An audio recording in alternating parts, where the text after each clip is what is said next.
Hello everyone. Welcome back to day 9 of our 10-day English learning challenge. I'm Jennifer, and I'm so glad to see you here. We've covered so much already: vocabulary, grammar, writing, and even story retelling.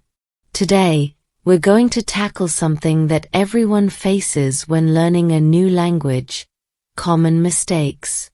Even native speakers sometimes slip up. So today, we'll share a story that highlights some of these common English mistakes and, more importantly, show you how to avoid them. Understanding these mistakes will not only improve your English, but also make you sound more fluent and confident. Let's dive right into the story. Listen carefully, as I'll point out the mistakes as we go along and explain how to correct them. Ready? Let's go. Story: The Misadventures of Sam and His New Job. Meet Sam. Sam was excited because today was his first day at a new job. He had recently moved to a new city and found a job at a large company. Sam was very happy to start his work, but he was also a little bit nervous. You see, Sam had been studying English for a few years, but he sometimes made small mistakes. He hoped that his new colleagues would be understanding.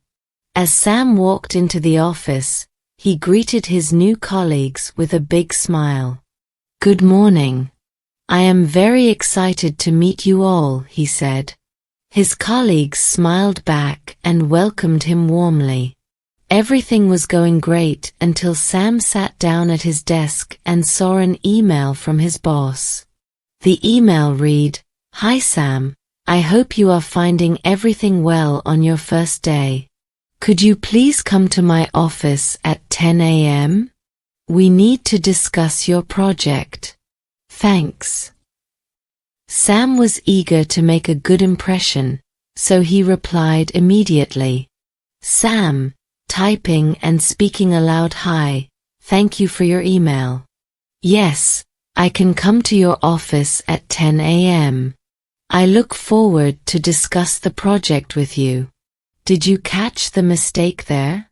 Sam wrote, "I look forward to discuss the project with you." The correct phrase should be, "I look forward to discussing the project with you." When using the phrase look forward to, you should follow it with a verb in the ing form. So, instead of to discuss, it should be to discussing. This is a common mistake that many English learners make, but now you know how to get it right. At 10 a.m., Sam walked to his boss's office, feeling a bit nervous.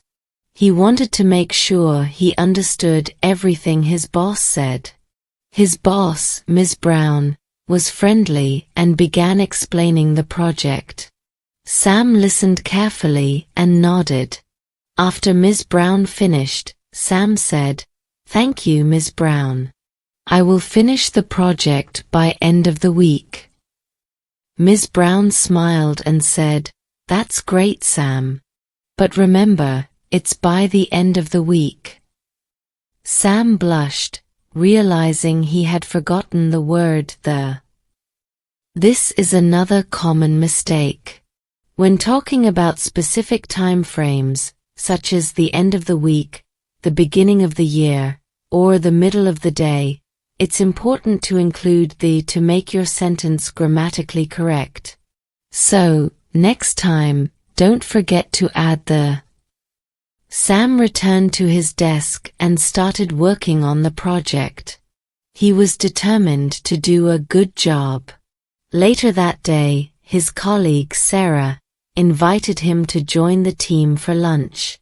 Sam was happy to join and said, "I am agree with you. Let's go." Sarah looked puzzled for a second, but then smiled and said, "Great. Let's go." Did you catch that one? Sam said, "I am agree with you." This is a mistake that happens often because of how we translate from our native language. In English, you should simply say, I agree with you. We don't use am with the verb agree. It's a small mistake, but fixing it makes your English sound much more natural. During lunch, Sam was having a great time getting to know his new colleagues.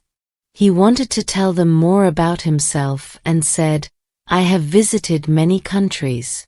I have went to Japan, France, and Brazil. His colleagues listened politely, but Sarah gently corrected him, saying, You mean, you have been to Japan, France, and Brazil. Sam smiled, realizing his mistake. This is a common mistake when using the present perfect tense. The correct form is have been, not have went. So when you want to talk about places you have visited or experiences you have had, you say, I have been to. Just remember, been is the past participle of go, so we use it in this context.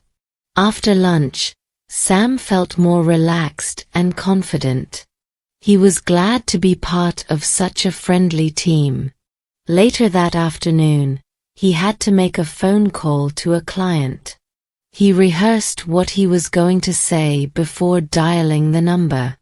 When the client answered, Sam said, Hello, this is Sam.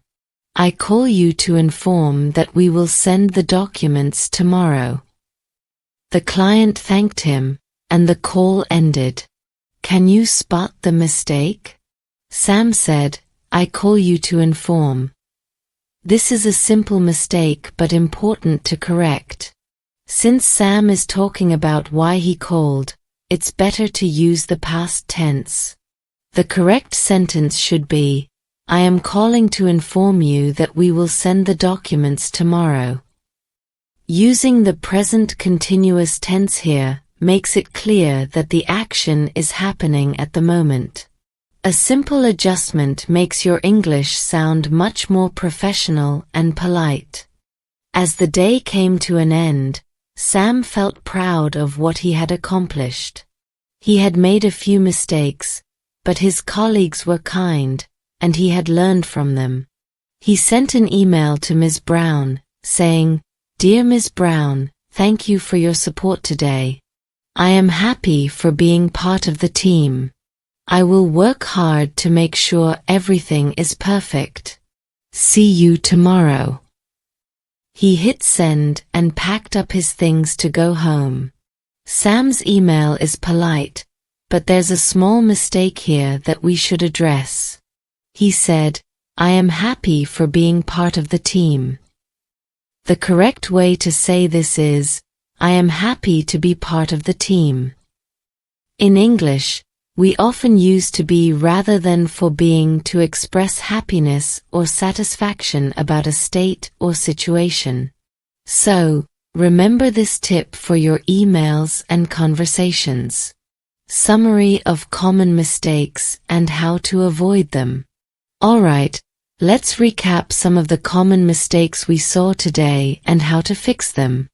I look forward to discuss should be I look forward to discussing. Use the ing form after look forward to. By end of the week should be by the end of the week. Use the when referring to specific time frames. I am agree should be I agree. Do not use am with agree. I have went should be I have been. Use been as the past participle of go. I call you to inform should be I am calling to inform. Use the present continuous tense when explaining why you are calling. Happy for being part of the team should be happy to be part of the team. Use to be to express satisfaction or happiness about a situation. Tips to avoid these common mistakes. Here are a few tips to help you avoid these common mistakes. Practice makes perfect. Regularly practice speaking and writing in English. The more you use the language, the more natural it will become. Listen and learn. Pay attention to how native speakers use phrases and tenses. Listen to English podcasts, watch movies, and read books to see examples of correct grammar in context. Ask for feedback. Don't be afraid to ask others to correct you. Constructive feedback is one of the best ways to learn. Keep a journal. Write down the mistakes you make and how to correct them. Review this journal regularly to avoid making the same errors again. Use language apps. There are many apps available that can help you practice and identify common mistakes in English. That's all for today. I hope you found this story helpful and that it will help you avoid these common English mistakes in the future. Remember, making mistakes is a natural part of learning, so don't be too hard on yourself. The important thing is to learn from them and keep practicing. If you enjoyed today's video, please like, share, subscribe, and hit the bell icon to get notifications of our new videos. Also, comment for more videos like this, and check out the playlist on the end screen. Thanks for watching, and see you in the next video.